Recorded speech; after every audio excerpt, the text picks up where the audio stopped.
नमस्कार सभी को। आज हम बात करने वाले हैं आपके chapter number 2 electric potential and capacitance class 12 और फिजिक्स के बारे में। यहाँ पर आज हम मोस्ट इम्पोर्टेंट सीरीज आपके लिए लेके आए हैं। आपकी पूरी तैयारी हो चुकी होगी, आपने चैप्टर नंबर 2 की सारी डेरिवेशन सारे फॉर्मूलों को दिमाग के अंदर बसा लिया होगा। तो आइए अप्लाई करके देखते हैं कि जो आपने दिमाग के अंदर बसाया क्या आप उसको अप्लाई कर भी पा रहे हैं कि नहीं कर पा रहे। सीबीएसई 2025 के बोर्ड के एग्जाम को देखते हुए आप सभी को एक आइडिया तो हो ही गया होगा कि भैया बोर्ड के एग्जाम यानी कि सीबीएसई 2026 की अगर मैं बात करूं तो भाई बात ऐसा है कि डेरिवेशन नहीं आने वाली, कंसेप्चुअल भी नहीं आने वाला, सारा का सारा न्यूमेरिकल पोर्शन से ही आने वाला है। और जो कंसेप्चुअल प्रॉब्लम आएगी वो डिटेल में आपसे पूछने वाले हैं। तो आपकी प्रैक्टिस बहुत हाई फाई होनी चाहिए, तभी नंबर हाई फाई आएंगे, अदरवाइज तो आपको अच्छे से पता ही है। तो इसी को मद्देनजर रखते हुए हम लोगों ने चैप्टर नंबर 2 और पूरी 12th क्लास की फिजिक्स के लिए एक सीरीज बनाई है जो कि सबसे बेस्ट सीरीज में काउंट होने वाली है। यहाँ पर मोस्ट इंपोर्टेंट सीबीएसई बोर्ड के रिपीटेड जो पीवाईक्यू हो चुके हैं, मोस्ट इंपोर्टेंट जो आने वाले हैं और मोस्ट इंपोर्टेंट जिनके चांस पूरे पूरे बनते हैं उन क्वेश्चन को देखने वाले हैं। ये पूरी सीरीज टोटल में आके 4 पार्ट में डिवाइड है। हम टोटल में आके 40 क्वेश्चंस देखने वाले हैं। अगर आपने ये 40 क्वेश्चंस कर लिए देन वेल एंड गुड, और अगर आपने 40 क्वेश्चन खुद से कर लिए बेटा आपको कोई नहीं रोक सकता फिर टॉपर बनने से। तो आइए स्टार्ट करते हैं आज इस सीरीज का पार्ट नंबर 1 जिसके अंदर हम 10 क्वेश्चन देखने वाले हैं। हर पार्ट में टोटल मिला के 10 क्वेश्चन देख के 40 क्वेश्चन करेंगे। और अगर आपने ये 40 क्वेश्चन कर लिए आप सर्वश्रेष्ठ तो बेटा तब तो आपको कोई रोक ही नहीं सकता आगे बढ़ने से। चलिए फटाफट बिना टाइम वेस्ट किए हुए स्टार्ट करते हैं। सीरीज को स्टार्ट करने से पहले एक छोटी सी बात और बता दी जाए, अगर ये सीरीज आप www.bhautikstudy.com की वेबसाइट से देख रहे हैं देन तो कोई इशू है ही नहीं। अगर आपके पास भौतिक स्टडी का मॉड्यूल है देन वेल एंड गुड, अगर आपके पास मॉड्यूल नहीं है टेंशन नहीं लेने का। डिस्क्रिप्शन में जाके यूट्यूब के जो डिस्क्रिप्शन आप जहाँ पे देख रहे हैं वहां पे डिस्क्रिप्शन में इसका पीडीएफ लिंक दे दिया गया है, उस पीडीएफ लिंक को डाउनलोड कर लेना। कोशिश करना कि सारे क्वेश्चन खुद से किए जाए। अगर ये क्वेश्चन आपने कर लिए ये मेरी गारंटी है वारंटी के साथ बेटा आपके सिलेक्शन को और आपकी जीत को कोई नहीं रोकता, जीतेंगे हम सारे मिलके। चलिए स्टार्ट करते हैं। पहला क्वेश्चन बहुत ही सुंदर बहुत ही प्यारा क्वेश्चन है। Two charged particles, each having charge 2 microcoulomb, are brought from infinity to position separated by 10 centimeter। दो चार्ज है, एक है 2 माइक्रोकोलम और भैया दूसरा चार्ज भी कितना है आपका 2 माइक्रोकोलम। इसको उठाया इंफिनिटी से, ठीक है। कहां से उठाया बेटा?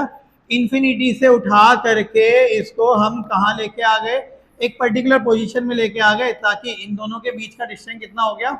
इन दोनों के बीच का डिस्टेंस रह गया 10 सेंटीमीटर। चलिए ठीक है, ये आपकी इंफिनिटी पोजीशन थी और वहां से उठा करके 10 सेंटीमीटर में लेके आ गए। कहता है calculate the increase in potential energy during the process. Lallu Ram question है बेटा, ये कैसा क्वेश्चन है?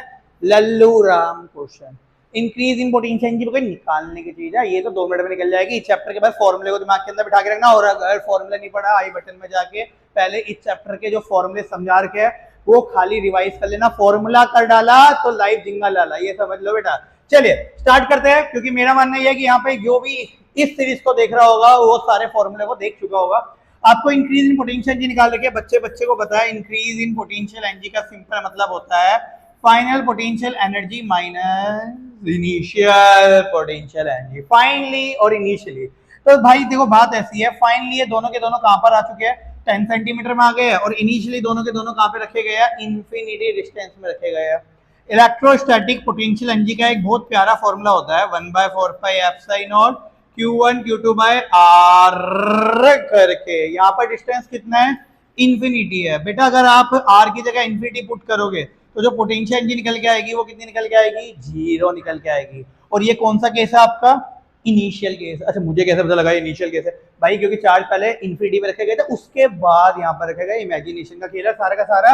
तो कहने का सिंपल मतलब यह है कि हमारी इनिशियल पोटेंशियल एनर्जी तो हो गई भाई 0, और फाइनल पोटेंशियल एनर्जी की बात करूं तो फाइनली ये दोनों चार्ज यहाँ पर रखे हुए हैं, दोनों के बीच का डिस्टेंस 10 सेंटीमीटर है।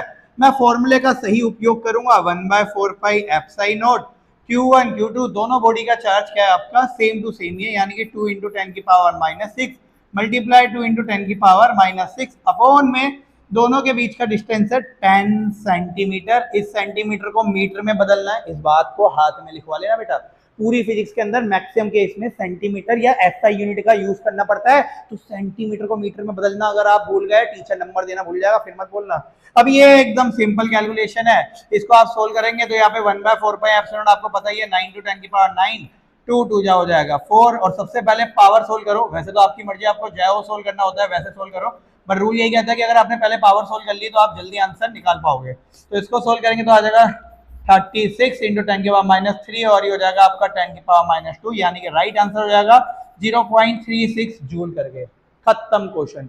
रिप्रेजेंटेशन का भी थोड़ा ध्यान रखना, क्योंकि पेपर में रिप्रेजेंट करने के भी नंबर मिल रहे हैं आजकल, तो पहले डायग्राम बना लेना, उसके बाद एक फॉर्मूला। कुछ बच्चे जल्दीबाजी में क्या करते हैं, खाली पोटेंशियल एनर्जी निकाल देते हैं। बेटा खाली पोटेंशियल एनर्जी निकाल देते आंसर तो आएगा, लेकिन हो सकता है टीचर नाराज हो जाए, तो इसको ध्यान रखना सारे। चलिए बहुत बढ़िया भाई, अगले क्वेश्चन की तरफ प्रस्थान करते हैं। सेकंड क्वेश्चन बहुत ही सिंपल है। An electron move from rest to a point at which potential is 100 volt. एक इलेक्ट्रॉन है, उसको मूव करवाया गया रेस्ट से एक पोटेंशियल 100 वोल्ट से। What is the final energy when it initially started from a point where the electric potential is 80 volt. घबराने की जरूरत है ही नहीं, आपको मैं एक सिंपल सादा सरल ट्रिक बताता हूँ इस पूरे चैप्टर की। 99% केस में अगर आपको कुछ समझना है तो वही फॉर्मूला लगता है। इस चैप्टर में वर्क निकालने के 3 फॉर्मूले याद रख लो बस।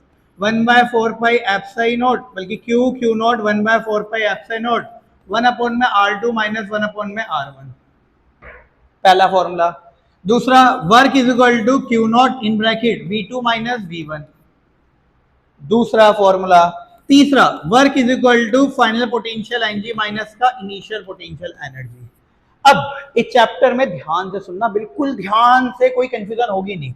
इस चैप्टर में आपसे वर्क निकालने के लिए बोले, एनर्जी निकालने के लिए बोल दे, काइनेटिक एनर्जी निकालने के लिए बोल दे, या एक पार्ट की पोटेंशियल एनर्जी निकालने के लिए बोल दे, आप बिना सोचे समझे इनमें से कोई सा भी लगा देना।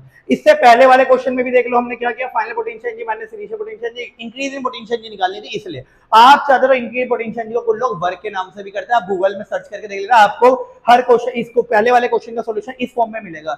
बात एक ही निकलने वाली है, दिमाग के अंदर बसा लो। चैप्टर में work, kinetic energy, potential energy या एक पार्ट ऑफ पोटेंशियल एनर्जी निकालने के लिए बोले, विनती कर रहा हूं बेटा इन तीनों फॉर्मूलों को दिमाग के अंदर बसा लेना, अपने शॉर्ट नोट्स में लिख लेना। इन तीनों के अलावा कोई और फॉर्मूला लग ही नहीं सकता, तीनों से ही आंसर आएगा, तीनों के तीनों लगा के भी आंसर आ जाएगा। और बोलो मैं एक एक करके सारे लगा के दिखा दूंगा। अभी फिलहाल मैं इस क्वेश्चन की बात करता हूं, अगर किसी बच्चे को थोड़ा सा डाउट हो रहा हो कि इस क्वेश्चन में क्या है, भाई ये तो भयंकर लग रहा है, लल्लू राम क्वेश्चन नंबर 2 है भाई। ये आपका एनसीईआरटी एग्जाम्पलर का क्वेश्चन है। मैं आपको ये भी बता देता हूं, प्री बोर्ड का केंद्रीय विद्यालय का 2023 का क्वेश्चन है, उसमें आया हुआ क्वेश्चन है। मोस्ट प्रोबेबली चांस है कि आपके हाफ ईयरली या फिर प्री बोर्ड में टकरा जाए, बोर्ड में टकराने के चांसेस भी पूरे बनते हैं, क्योंकि सीरीज बनाई ही इस तरीके से गई है।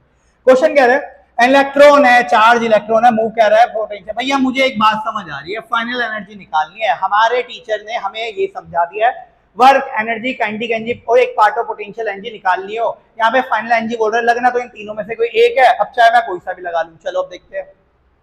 अब कोई सा भी कैसे लगा ले भाई, आपको दो पोटेंशियल दे रखे हैं, 100 वोल्ट और 80 वोल्ट। तो ऑब्वियस सी बात है भाई, 100 वोल्ट और 80 वोल्ट दे रखे, तो आपको कौन सा लगाना पड़ेगा, वोल्ट वाला लगाना पड़ेगा।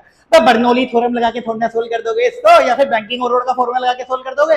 ऑब्वियस सी बात है, पोटेंशियल दे रखा है, एनर्जी निकालनी है, तो वर्क की बात कर रहा है, बात एक ही होती है, कोई फर्क नहीं पड़ता। आपको ये पोटेंशियल वाला फॉर्मूला लगाओगे, आपको 2 मिनट में आंसर मिल जाएगा। ये लो भाई लगा के देख लेते हैं। आपको ये फॉर्मूला लगाने के लिए क्या क्या चाहिए, एक चार्ज चाहिए। यहाँ पे बोल रखा है चार्ज कौन सा है, इलेक्ट्रॉन। बचपन में सीखा था 1.6 × 10⁻19 होता है।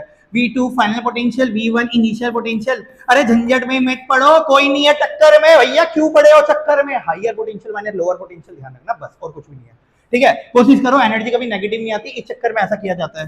चलिए आगे सोल्व करते हैं। अरे बच्चे थोड़ी ना है कि आगे सोल्व नहीं कर पाएंगे। 100 में से 80 गया तो 20 मल्टीप्लाई कर दिया तो कितना आ गया, ये आ गया आपका 32 × 10⁻19। साइंटिफिक नोटेशन में कन्वर्ट किया तो 3.2 × 10⁻18 जूल करके। सिंपल सादा सरल क्वेश्चन, करने से पहले सोल्व।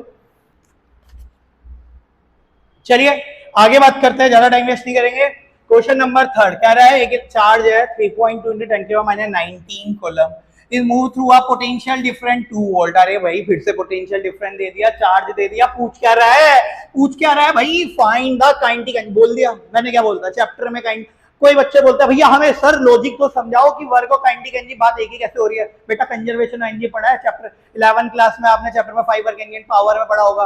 अब नहीं पढ़ा तो कोई बात नहीं, इतना दिमाग के अंदर बिठा के रखो, ये एनर्जी काइनेटिक एनर्जी पोटेंशियल सब एक ही बाप के बेटे हैं, ये सारे के सारे एक ही बाप के निकले हुए हैं। क्यों? क्योंकि सबके एसेंट क्या चल रही होती है, जूल चल रही होती है। खत्म कहानी। चार्ज दे रखा है, क्या कह रहा है आपसे, कैलकुलेट द काइनेटिक एनर्जी। अभी पिछली स्लाइड में बताया, पिछले क्वेश्चन में कि भैया इन तीनों में से कोई सा भी लगा लो, लगा लेंगे, अरे लगा लेंगे, V2 माइनस V1 वाला लगा लेंगे यार। पोटेंशियल डिफरेंस दे रखा तो यही तो लगाओगे। Q नोट की वैल्यू 3.2 × 10 की power minus 19, V2 minus V1 को ही पोटेंशियल डिफरेंस बोलते हैं। कुछ जन इस फॉर्मूले को डेल्टा V लिख लेते हैं। अरे हम बच्चे थोड़ी ना, पता है हमें भी डेल्टा V का मतलब क्या होता है, V2 माइनस V1 करके होता है। आपको पोटेंशियल डिफरेंस दे रखा है, 2 मल्टीप्लाई कर लेंगे तो आ जाएगा आपका 6.4 × 10 की पावर माइनस 19 जूल करके। खत्म कहानी। कुछ जने बोलते हैं नहीं भैया हमें तो आंसर जूल में नहीं चाहिए, हमें इलेक्ट्रॉन वोल्ट में चाहिए, हम तो बहुत ज्यादा बड़े जिसे बोलते हैं ना बड़े क्वेश्चन सोल्व करने वाले टीचर हो चुके हैं या बड़े क्वेश्चन सोल्व करने वाले बच्चे हो गए, तो टेंशन नहीं लेने का बेटा। जूल ऐसा यूनिट होती है एनर्जी के, आप चाहो तो। अच्छा कुछ जने बोलते हैं काइनेटिक एनर्जी लिखा है तो क्या यहाँ पे काइनेटिक एनर्जी लिखना है? हाँ भाई लिख लेना। आप एक काम करना, अच्छा लगेगा, दिखने में सुंदर लगता है। दिखने में क्या लगता है? सुंदर लगता है। मास्टर को ये वाली ट्रिक नहीं पता होगी, ये वाली ट्रिक तो खाली आप के बच्चों के लिए बनाई गई, आप जैसे सही भोले वाले और पढ़ने वाले बच्चों के लिए, ठीक है, कि कोई सा भी आ जाए। अब इतना तो बताइए, काइनेटिक एनर्जी लिखा तो के लिखेंगे, पोटेंशियल एनर्जी लिखा तो पी लिखेंगे, टोटल एनर्जी लिखा तो टी लिखेंगे भाई। इसको कहता है कि इलेक्ट्रॉन वोल्ट में कन्वर्ट करो। भाई ऐसा है, इलेक्ट्रॉन वोल्ट में कन्वर्ट करना कोई बड़ी बात नहीं है। इलेक्ट्रॉन की वैल्यू से डिवाइड कर दो, 1.6 × 10 की पावर माइनस 19 होता है। डिवाइड करोगे तो आंसर आ जाएगा 4 इलेक्ट्रॉन वोल्ट। तो ये बन गई आपकी काइनेटिक एनर्जी। अब कोई बच्चे कहते हैं क्या काइनेटिक एनर्जी में कन्वर्ट करना जरूरी है? हम आंसर जूल में नहीं छोड़ सकते हो बेटा, लेकिन अगर आप इलेक्ट्रॉन वोल्ट में कन्वर्ट करना जरूरी है। हाँ बेटा इलेक्ट्रॉन वोल्ट में कन्वर्ट करना, ऐसा कोई कंपलसरी रूल नहीं है। आप जूल में भी आंसर छोड़ सकते हो, बट इलेक्ट्रॉन वोल्ट आपको आगे सीखना ही है। आने वाले चैप्टर जो एटम न्यूक्लियर या मॉडर्न फिजिक्स आएगी उसमें सीखना है, तो पहले ही सीख के चलो, नहीं भी करोगे कोई फर्क नहीं पड़ता। ठीक है, चलिए अगले क्वेश्चन की तरफ प्रस्थान करते हैं। बहुत ही प्यारा सिंगल क्वेश्चन है, कहता है can a single isolated spherical conductor have a capacitance of 1 farad. क्या एक स्फेरिकल कैपेसिटर का कैपेसिटेंस 1 फैराड हो सकता है? देख लेते हैं हो सकता है कि नहीं हो सकता प्रैक्टिकली। भाई हमें पता है स्फेरिकल कैपेसिटर के कैपेसिटेंस का फॉर्मूला होता है 4πε0r करके। जिन बच्चों को फॉर्मूले में कोई दिक्कत हो साथ के साथ फॉर्मूला लिखते जाना, आपको इससे ज्यादा कुछ नहीं आने वाला। और बोलो ये 40 क्वेश्चन का डाले, ये आपके बेस लाइन से भी ऊपर तक आ गए। अब आपको बस उसके बाद ज्यादा टेंशन लेने की जरूरत नहीं है। और अगर आपको और ज्यादा मार्क्स चाहिए, टेंशन लेने की फिर भी जरूरत नहीं है भैया, इन्हीं सीरीज को रिपीट करते रहना और कुछ नहीं है। जुड़े रहो हमारे साथ, आगे तक आपके साथ चलने वाले हैं। चलिए कहते हैं क्या किसी आइसोलेटेड स्फेरिकल कंडक्टर का, आइसोलेटेड क्या होता है? आइसोलेटेड का मतलब है फिक्स चार्ज है इसका, ठीक है, इसको किसी के साथ कनेक्ट नहीं किया गया, ऐसा होता है ये। तो स्फेरिकल कंडक्टर का कैपेसिटर 1 फैराड हो सकता है। रख के देख लेते हैं 1 फैराड 4πε0r, तो r जो आ जाएगा कितना आ जाएगा 1/4πε0, जिसकी वैल्यू कितनी होती है 9 × 10 की पावर 9 मीटर। क्या ऐसा कैपेसिटर, स्फेरिकल कैपेसिटर बनाना पॉसिबल है जिसका कैपेसिटेंस 1 फैराड हो? भैया बना तो लोगे, लेकिन उसका रेडियस कितना आएगा 9 × 10 की पावर 9। ये आपकी औकात से ज्यादा हो जाएगा। क्यों? क्योंकि अर्थ का रेडियस होता है 6400 किलोमीटर होता है। कितना होता है? 6400 किलोमीटर। ये तो उससे भी बड़ा आ रहा है। अब बच्चे मत ये सोच लेना किलोमीटर को मीटर मत लोगे तो कितना आ जाएगा, क्या आ जाएगा आपका 6.4 × 10 की पावर कितना आ जाएगा 6 मीटर करके। तो इसकी वैल्यू तो उससे भी क्या आ रही है आपकी, बहुत ज्यादा आ रही है, तो बहुत ज्यादा वैल्यू आ रही है। तो भैया ऐसा है, इतना बड़ा स्फेरिकल कैपेसिटर बनाओगे कैसे? और बना भी लिया तो रखोगे ना, ये तो पूरा प्लैनेट बोलेंगे। तो इसका प्रैक्टिकली आंसर होगा no. Can a single isolated spherical conductor have a capacitance of 1 farad? No, it is practically not possible. चलिए आगे बात करते हैं। क्वेश्चन नंबर 5, प्यारा सुंदर सरल क्वेश्चन। कहता है a 0.5 microfarad capacitor is connected in parallel to a 0.75 microfarad capacitor. भाई कनेक्ट करते चलो, जो बोल रहा है करते चलो, क्योंकि हम रुक गए तो वो रुक जाएगा फिर। कहता है एक कैपेसिटर है 0.5 माइक्रोफैराड का, उसको पैरेलली कनेक्ट कर दिया गया है 0.75 माइक्रोफैराड से। बच्चे को पता है पैरेलल का मतलब दोनों वायर आपस में जुड़ी हुई होगी, इसी को बोलते हैं पैरेलल कॉम्बिनेशन। आगे क्या कह रहा है? And this combination is joint to 100 volt DC source. इस पूरी कॉम्बिनेशन को 100 वोल्ट डीसी सोर्स, सबको पता है ये सोर्स डीसी होता है, 100 वोल्ट के साथ जोड़ दिया। Calculate the charge taken from the source. आपको सोर्स से निकला हुआ चार्ज बताना है, and charge on each capacitor बताना है। बच्चों वाली बात कर रहे हो यार, ये तो बड़ा ही सिंपल क्वेश्चन हो गया। ये दो कैपेसिटर है, दोनों कैसे जुड़ रहे हैं, पैरेलल में जुड़ रहे हैं। आप एक काम करो, पहले इनका नेट कैपेसिटेंस निकाल दो। आप सभी को पता है पैरेलल में कैपेसिटेंस जो जुड़ते हैं वो कैसे जुड़ जाते हैं, डायरेक्टली ऐड हो जाते हैं। C1 प्लस C2 तो जाएगा 0.5 प्लस का 0.75, यानी कि कितना आ जाएगा, ये आ जाएगा 1.25 माइक्रोफेराड कैपेसिटेंस। अब हुआ क्या, ध्यान से देखना, इन दोनों कैपेसिटर को जोड़ के एक कैपेसिटर बना लो। चलिए बना लिया। यहाँ पे वोल्ट कितनी है, 100 वोल्ट है। इसका नेट कैपेसिटेंस कितना है, 1.25 माइक्रोफेराड आया। अब आ जाते हैं क्वेश्चन की तरफ। क्या कह रहा है क्वेश्चन, क्वेश्चन कह रहा है आप मेरे को पहले चार्ज बताओ taken from the source. Charge की वैल्यू निकालनी है, निकाल लेंगे भाई। चार्ज का फॉर्मूला होता है Q equal to CV। Capacitance का मेन फॉर्मूला ये प्रिंसिपल ऑफ कैपेसिटर से, C equal to Q by V होता है ना, Q इक्वल टू क्या देगा, CV। C नेट कैपेसिटेंस कितना निकल के आया, 1.25 माइक्रो 10 की पावर माइनस 6, और वोल्टेज कितनी है 100। तो सोल्व करोगे तो कितना आ जाएगा, 125 इंटू 10 की पावर माइनस 6 कॉलम करके। इसमें कोई दिक्कत किसी को, इसमें कोई परेशानी, कुछ कुछ महारती इसको माइक्रो कॉलम लिखते हैं, हम भी लिखेंगे। प्रोफेशनलिज्म हम भी लेके आएंगे अंदर अंदर। ऐसे लिखने और ऐसे लिखने में कोई जमीन आसमान का अंतर नहीं, और ऐसे लिखने में कोई ज्यादा नंबर भी नहीं मिलते। टीचर को इंप्रेस और रजिस्ट्रेशन और अपने जैसे बोलते हैं ना, क्योंकि हमें MCQ में भी एक्सपर्ट बनना है, तो वहां पर ये चीज बड़ी हेल्प कर देती है। निकल गया चार्ज, ठीक है, ये सोर्स का चार्ज है। कहता है चार्ज ऑन ईच कैपेसिटर बताओ, यानी कि ये तो पूरे सर्किट का चार्ज निकाल दिया आपने। किसका निकाल दिया, पूरे सर्किट का। अब ये बताओ इसके अंदर कितना चार्ज होगा और इसके अंदर कितना चार्ज होगा, निकाल लेंगे। एक रूल होता है P4 parallel, P4 potential difference, यानी कि पैरेलल में पोटेंशियल डिफरेंस रहता है कांस्टेंट, सेम रहता है। अगर यहाँ 100 वोल्ट है, इन भाईजान के पास भी जाएगी 100 वोल्ट, इन भाईजान के पास भी जाने वाली है 100 वोल्ट। ऐसा क्यों हुआ, क्योंकि पैरेलल में वोल्टेज क्या रहती है, कांस्टेंट। सीरीज में होता तो चार्ज कांस्टेंट हो जाता, मतलब अगर ये दोनों कैपेसिटर सीरीज में जुड़े होते तो इतना ही चार्ज जाता दोनों के साथ। बट वो आगे आएगा तो उसके बारे में आगे बात करेंगे, अभी पहले यहाँ बात कर लेते हैं, ठीक है। अब मुझे भैया इसको मैंने C1 नाम दे रखा था, इसको मैंने C2 नाम दे रखा था।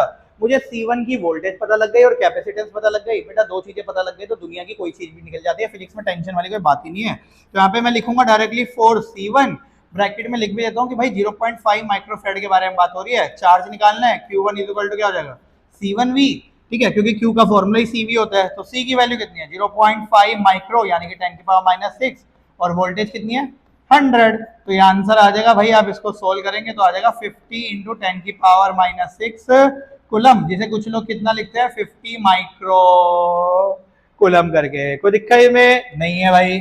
अगले के लिए निकालेंगे फॉर C2। C2 की वैल्यू कितनी है बेटा, 0.75 माइक्रोफेराड। तो इसके लिए भी करके देख लेते हैं, Q2 इक्वल टू C2V, और C2 की वैल्यू रख दो 0.75 इंटू 10 की पावर माइनस 6 इंटू 100, यानी कि आ जाएगा आपका 75 माइक्रो कोलम करके। सिंपल सादा सरल क्वेश्चन। ट्रिक खाली इतनी थी कि पैरेलल में वोल्टेज कांस्टेंट, ठीक है, पैरेलल में वोल्टेज क्या रहने वाली है आपकी, कांस्टेंट रहने वाली है। इस वीडियो को पोस्ट कर करके सॉल्यूशन देख लेना। फास्ट इसलिए करवा रहे हैं क्योंकि टाइम वेस्ट नहीं होना चाहिए, ना आपका, ना हमारा, ना किसी का भी। बाकियों की तरह नहीं कि यहाँ पे आप डांस करना शुरू कर देंगे और कोई ना कोई कमेंट मारना शुरू कर देंगे, ठीक है, क्योंकि अगर ऐसा ही करने लग गए तो बेटा करियर आपका भी वही होने वाला है जो सारी दुनिया का हुआ है, और बाद में फिर NTA को और CBSE को ब्लेम कर लो, पेपर टफ बन के आया था, ये हो गया था, वो हो गया था। अरे नलायको, अगर पढ़ाई ही नहीं करोगे तो NTA क्या करेगा, NTA क्या करेगा, बिठा के खिलाने वाला नहीं है वो आपको। तो थोड़ा सा ध्यान रखना, मेहनत ऐसी करनी पड़ेगी कि लॉजिक लगाना पड़ेगा सबको, ठीक है। चलिए आगे बात करते हैं। अगेन एक और Lallu question, question number 6। A 10 picofarad capacitor is connected to a 100 volt battery. बना लेते हैं भैया डायग्राम। डायग्राम बनाने में बिलीव करते हैं भैया हम, तो ऐसा है, ये आपका 10 पिकोफेराड, पिको का मतलब किसी बच्चे को ना पता हो तो 10 की पावर माइनस 12 फेराड, इसको 100 वोल्ट बैटरी से जोड़ दिया। How much electrostatic energy store in the capacitor. बेटा ऐसा है, इस पूरे चैप्टर में एनर्जी स्टोर के वैसे 3 फॉर्मूले होते हैं, आप बस 2 याद रख लेना, Q²/2C। मैं पूरे 40 क्वेश्चन छोड़ो, 400 क्वेश्चन लेके आ जाना, मैं इन 2 ही फॉर्मूले के दम पे कर दूंगा। 400 क्वेश्चन की गारंटी दे रहा हूं आपको। पहला कंसेप्ट मैंने आपको पहले क्वेश्चन में, दूसरे क्वेश्चन में बता दिया कि वर्क, काइनेटिक एनर्जी और एनर्जी निकालने के लिए आप वो वाला फॉर्मूला यूज कर सकते हो 3, और एनर्जी निकालने के लिए एनर्जी स्टोर्ड इन कैपेसिटर, ये एनर्जी स्टोर्ड है, याद रखना, कैपेसिटर के अंदर। आप इन दोनों में से कोई सा भी लगाओ, 100 + 1% आपका सही आंसर आएगा। अब दोनों में से कौन सा कब लगाते हैं, तो भाई ऐसा है, इतना तो आप लोग भी समझदार हो, पहली बार थोड़ा ना कर रहे हो सारे क्वेश्चन। है। क्या कह रहा है, एनर्जी स्टोर निकालनी है, मेरे को क्या दे रखा है, पोटेंशियल दे रखा है और कैपेसिटेंस दे रखा है। भाई पोटेंशियल और कैपेसिटेंस दे रखा है तो पहले ही तो लगाऊंगा, दूसरा लगा के क्या फायदा, दूसरे में तो चार्ज दे रखा है, तो लगा लेंगे हाफ CV स्क्वायर, ये हो जाएगा हाफ C। कैपेसिटेंस की वैल्यू कितनी हो गई, ये हो गई 10 इंटू 10⁻⁻12, और आपकी वोल्टेज की वैल्यू हमें कितनी दे रखी है, 100 का होल का स्क्वायर, तो ये हो जाएगा आपका कितना आ जाएगा, ये काटोगे तो हो जाएगा 5 इंटू 10⁻12, ठीक है, और ये 10⁻2 का स्क्वायर हो जाएगा 10⁴, यानी कि आंसर आ जाएगा 5 इंटू 10⁻8 जूल करके, क्योंकि यही इसकी एसआई चल रही होती है जूल करके। कोई दिक्कत में, किसी को सिंपल सादा सरल क्वेश्चन, फॉर्मूले को थोड़ा सारे ध्यान रखना। चलिए आगे बात करते हैं, question number 7, calculate the electric potential at the surface of a gold nucleus. बहुत पुराना क्वेश्चन नहीं है, 2017 का क्वेश्चन है, सीबीएसई के एग्जाम का आया हुआ क्वेश्चन है, बट क्वेश्चन दमदार है, रिपीट हो गया तो ये समझ लो बल्ले बल्ले हो जाएगी आधे जने, क्योंकि दिमाग नहीं लगा पाएंगे इसमें। Given the radius of a nucleus is ये and atomic number of the gold, ये कह रहा है कैलकुलेट द इलेक्ट्रिक पोटेंशियल। भाई पहली बात तो एक चीज ध्यान रखो, इस चैप्टर में पोटेंशियल निकालने का एक ही फॉर्मूला है, वो है 1/4πε0q/r। कुछ बच्चे मुझे कहते हैं सर सारी दुनिया तो ये लिखती है इलेक्ट्रिक पोटेंशियल का फॉर्मूला K/Q/R, आप ऐसा क्यों नहीं लिखते, आप बार बार 1/4πε0 क्यों लिख रहे हैं, जबकि 1/4πε0 को तो K भी लिख सकते हैं। बेटा ऐसा है ना, ये अगर आप बार बार इसको लिखने की प्रैक्टिस डालोगे तो डेरिवेशन में नहीं फंसोगे, डेरिवेशन में आप इसे कर पाओगे, ठीक है। दूसरा, जब डाइलेक्ट्रिक कांस्टेंट आता है और जब ये वाला K आता है तो आप बच्चे कंफ्यूज हो जाते हैं कौन सा K डाइलेक्ट्रिक कांस्टेंट है और कौन सा K ये आपका 1/4πε0 वाला है। इसलिए कोशिश करो कि यही फॉर्मूला लिखा जाए, ठीक है। मुझे अगर इलेक्ट्रिक पोटेंशियल निकालना है, मुझे 1/4πε0, तो ये तो पैदा जिस दिन हुआ था उसी दिन कांस्टेंट हो गया था, जिस दिन पैदा हुआ था कोलम से बोल देना भैया कांस्टेंट पैदा हुआ है आपके घर, और नो हमें नहीं चाहिए, इसलिए इसकी वैल्यू तो पैदा होने के साथ ही कितनी हो गई थी, 9 इंटू 10⁹ करके हो गई थी। Q charge. अब भैया ऐसा है, यहाँ पे अगर आप देखोगे इलेक्ट्रिक पोटेंशियल निकालना है गोल्ड के न्यूक्लियस के लिए, ठीक है, गोल्ड का न्यूक्लियस यानी कि जो सेंटर में होता है उसको न्यूक्लियस बोलते हैं, बाहर ऑर्बिट होता है और इलेक्ट्रॉन गोल गोल गोल गोल गोल गोल रिवॉल्व कर रहे होते हैं। कहता है इसका एटॉमिक नंबर 79 है। बेटा इसका एटॉमिक नंबर 79 का मतलब है कि इसके अंदर 79 प्रोटॉन छुपे हुए हैं, ठीक है, और आपको इसी का वो निकालना है तो निकाल लो भैया। चार्ज निकालने का एक फॉर्मूला होता था Q = N, N का मतलब नंबर ऑफ इलेक्ट्रॉन और प्रोटॉन होता था, यहाँ पर कितने हैं 79 है, और E की वैल्यू आपको पता ही है 1/6 10⁻90 इलेक्ट्रॉन और प्रोटॉन के लिए सेम ही रहती है। तो Q की वैल्यू पुट कर लो 79 इंटू 1/6 इंटू 10⁻19 अपॉन में R का मतलब भैया रेडियस लेना है, डिस्टेंस लेना है, कितना है 6.6 इंटू 10⁻15 करके। सिंपल सादी सरल कैलकुलेशन तो नहीं बोलूंगा, लेकिन हाँ अगर थोड़ा सा दिमाग लगा लिया तो 2 मिनट में कैलकुलेशन हो जाएगी। ये आ जाएगा आपका, इसको काटेंगे डेसिमल से, डेसिमल उड़ा देना, देन थोड़ी सी कैलकुलेशन अगर करते हैं 15 ऊपर जाएगा तो हो जाएगा 1.7 इंटू 10 हो जाएगी, ये 19 और 9 10 होगा, और 15 गया तो आपका बचेगा प्लस का 7 बचेगा। कितना बचने वाला है ये, प्लस का 7 वोल्ट करके। मैच कर लेना सारे के सारे बच्चे। वोल्ट क्यों लिखा, क्योंकि वो ऐसा यूनिट होती है 1.72 इंटू 10⁻7 वोल्ट। भैया ऐसा है, कैलकुलेशन आपकी है, कैलकुलेशन आप सभी को सोल्व करनी है, खुद से मेहनत करेंगे भाई, मिलके मेहनत करेंगे, एक जने के ऊपर डिपेंड नहीं रहने का, किसी के भी ऊपर, चाहे मैं अपनी बात करूं या किसी भी बुक की बात करूं, किसी भी टीचर की बात करूं, एक जने के ऊपर नहीं। जब तक मेहनत और हार्डवर्क अंदर से नहीं आएगा, खुद से नहीं होगा, जब तक कैलकुलेशन खुद से नहीं करोगे कोई मजा नहीं है। मत देखो सीरीज, कोई फायदा नहीं है भाई, क्यों टाइम वेस्ट कर रहे हो, जाके रील देखो, छपरी बन जाओ तुम भी, कोई फायदा नहीं है उसका। तो ध्यान रखना इस चीज को, अगर मेहनत करनी है, अच्छा नंबर, अच्छा करियर, अच्छा सिक्योर करियर करना है, अपने माँ बाप का नाम ऊंचा करना है, तो थोड़ा सा ध्यान रख लो, वरना तो दुनिया पड़ी है भैया बर्बाद करने के लिए, और बोलो, और दुनिया करेगी आपको बर्बाद, तो थोड़ा ध्यान रखो, मेहनत कर लो। चलिए आगे बात करते हैं, question number 8, find the potential of a sphere having a charge ये एंड कैपेसिटेंस देखा आपको, ये आपको निकालना है पोटेंशियल एक स्फीयर के ऊपर। अब बच्चे घबरा जाते हैं, यार ये स्फीयर के ऊपर पोटेंशियल निकाले तो निकाले कैसे, निकाल लेते हैं भाई। आपको चार्ज दे दिया है, चार्ज की वैल्यू दे रखी है 5 माइक्रो कूलम 10⁻⁻6 कूलम, कैपेसिटेंस दे रखा है 1 नैनो फैराड 10⁻⁹ और आपसे बोला है पोटेंशियल निकालो। भैया कैपेसिटेंस का फॉर्मूला जिंदाबाद, principle of capacitance C = Q/V, तो V = क्या आ जाएगा Q/C। स्फीयर बोल रखा हो या प्लेट बोल रखा हो या जो मर्जी दे रखा हो, वायर दे रखा हो, आपको वोल्ट का फॉर्मूला या कैपेसिटेंस का फॉर्मूला यही लगाना होता है, ये बेस्ट फॉर्मूला है। अगर आपको चार्ज दे रखा है तो चार्ज की वैल्यू है 5 इंटू 10⁻⁻6 और वोल्ट कैपेसिटेंस की वैल्यू है 1 इंटू 10⁻⁹, तो डायरेक्टली आंसर आ जाएगा 5 इंटू 10⁻³ वोल्ट करके। सिंपल सादा सरल क्वेश्चन, अब इसमें तो क्या ही डिस्कस करना, सिंपली। और भैया एक चीज और, कोई बच्चा बायो वाला बच्चा मुझे ये ना बोल दे कि नीचे कमेंट सेक्शन में कि कैलकुलेशन भी करके दिखाया करो। बेटा अपने आप को लूजर मत मानो। और जो बच्चा बायो वाला आज अगर लापरवाही कर रहा है, नीट 2025 उठा के देख लो, मैं जेन्युइनली कह रहा हूं, अगर आपके अंदर बिल्कुल थोड़ा 1% भी जिगरा है, अंदर से टूट जाओगे। अंदर से लगेगा कि हाँ यार, या तो मेहनत कर लो या फिर डॉक्टर बनने के सपने मत देखना।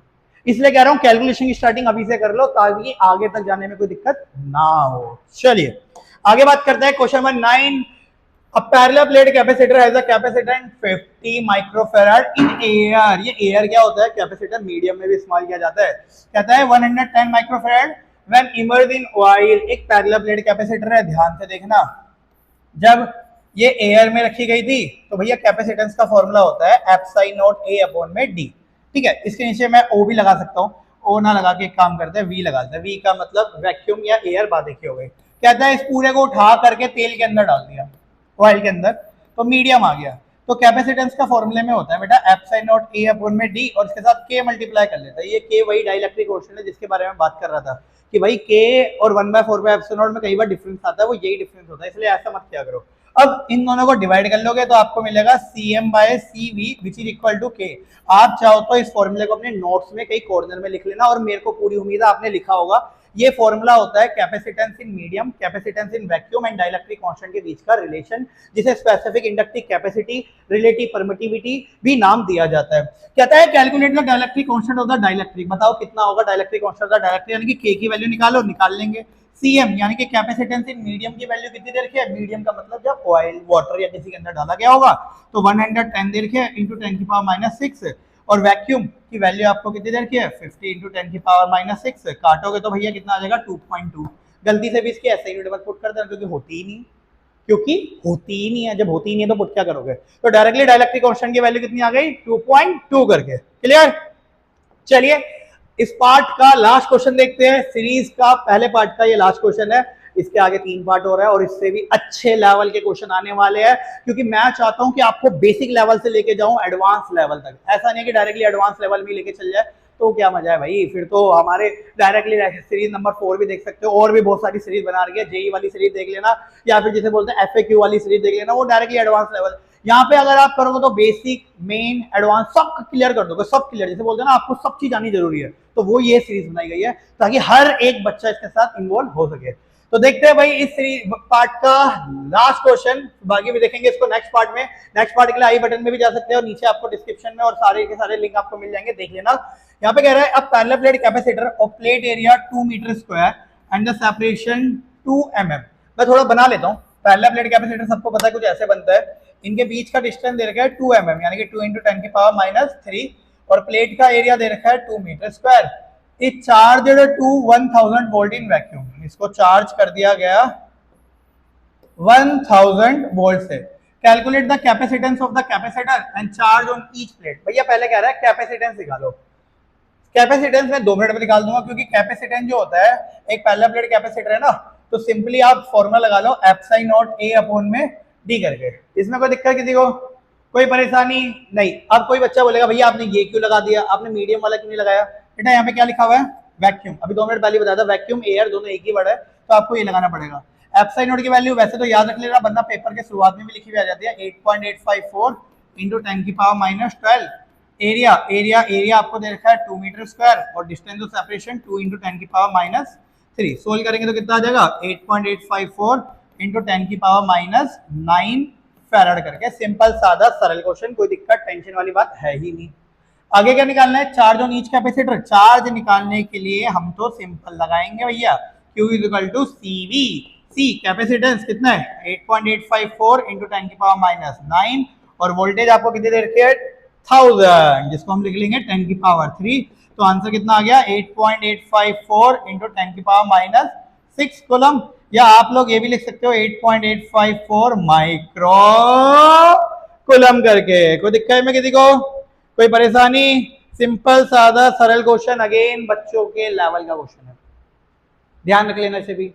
कोई दिक्कत में किसी को? बहुत सही, यहां तक कर लिया 10 क्वेश्चन फिलहाल के लिए बहुत है, अगली पार्ट में मिलते हैं आपको जल्दी, और अगले पार्ट में इससे और ज्यादा लेवल के क्वेश्चन है। जब तक भैया ये क्वेश्चन रिपीट कर लेना और अपने फॉर्मूले को रिवाइज करते रहना। फिलहाल के सभी को नमस्कार, मिलते हैं नेक्स्ट पार्ट में।